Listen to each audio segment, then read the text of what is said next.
ஆவியில் எளிமையுள்ளவர்கள் பாக்கியவான்கள் என்கிறார் இயேசு, மத்தேயு 5:3.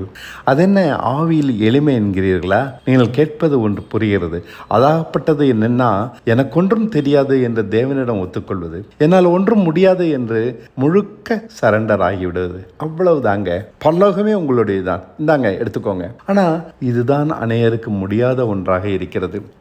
எனக்குத்தான் தெரியுமே என்று நாம் வாழ்க்கையை இஷ்டம் போல வாழ ஓடுகிறோம். முடியவில்லை. பலவித பிரச்சனை துரத்துகிறது. என்றாலும் விட்டேனா பார் என்று அதை நாம் துரத்த, அது நம்மை துரத்த, ஓடி ஓடி டயர்டானாலும் செய்வதறியாது தவித்தாலும் அடங்க மாட்டேன் என்கிறோம். என்ன செய்ய? ஆகையால் இதை கற்றுக்கொள்ளுங்கள். எனக்கு எவ்வளவு தெரிந்தாலும் என் பிரச்சனைகளை சமாளிக்க அது பத்தாது, என்னால் ஒன்றும் முடியவில்லை என்று சரண்டர், முழு சரண்டர். இனி நான் இல்லை, அவ்வளவுதாங்க, முடிந்தது.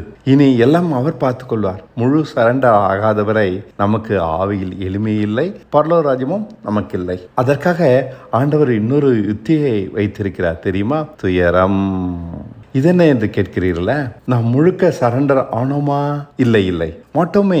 என்னால் முடியும் என்று இன்னமும் திமிரு கொண்டு ஓடிக்கொண்டு இருக்கிறோம். விட்டேனா பார் என்று நம்மை பிரச்சனைகளும் நோய்களும் துரத்துகிறது. கடன் கடிக்கிறது, அக்கம் பக்கத்தாரை ஏளனம் செய்கிறார்கள். என்ன செய்வதே தெரியவில்லை. நாம் முழுக்க சரண்டர் ஆக தேவன் பல கொடிய துயரங்களை பயன்படுத்துகிறார். அடங்க ஆரம்பிக்கிறோம். சாந்தமுள்ளவர்கள் பாக்கியவான்கள் என்கிறார். நாம் முழுவதும் சரண்டர் ஆகிவிட்டோமா இல்லையா என காட்ட உதவுவது சாந்தம்.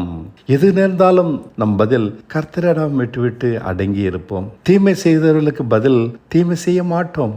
முடிந்தால் அவர்களுக்கு நன்மை செய்துவிட்டு ஒதுங்கிக் கொள்வோம். சாந்தம் முழு சரண்டரானவனின் குணம். மட்டுமல்ல, இவர்கள் இரக்கம், சுத்த இருதயம் பெற்று சமாதானம் பண்ணுகிறவர்களாக மாறியிருப்பார்கள். என்ன விதமான மாற்றம் இது! மன்னிக்க தெரிந்தவன் தான் சமாதானம் பண்ண முடியும். பாவங்களை மறந்து விடுவான். ஆகையால் இரக்கம் பெறுவான்.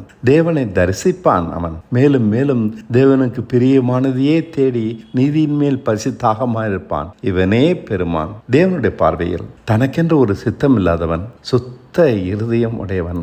அத்தோடு தேவன் நம்மை விட்டு விடுவதில்லை. நீதி நிமித்தம் துயரப்படுவது தவிர்க்க முடியாததாகிறது. சும்மாவா? கற்பாறை போல அசையாமல் இருக்க பலவித எதிர்ப்புகள், நஷ்டங்கள், அவமானங்கள், தேவைகள் கொண்டு நம்மை பழக்குவிக்க டோட்டல் சரண்டர். மாறவே மாறாது.